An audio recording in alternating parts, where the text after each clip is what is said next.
Zohan, do you know that Muslims, Christians, and Jews are all connected? They all come from the same family of Prophet Abraham alayhi salam.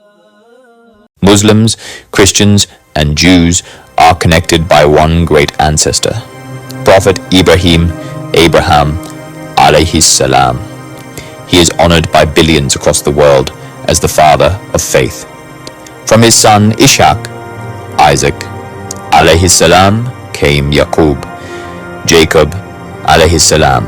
From their descendants, Allah sent Musa, Moses alayhi salam, who led Bani Israel, the children of Israel, and received the Torah, a light and guidance.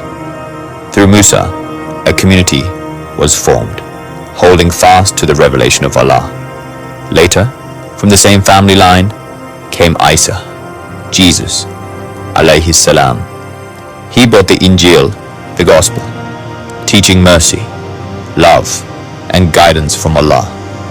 His followers spread the message, which became Christianity, and from Ibrahim's elder son, Ismail, alayhi salam, generations passed until the final messenger, Muhammad sallallahu alayhi wasallam, arose in Makkah.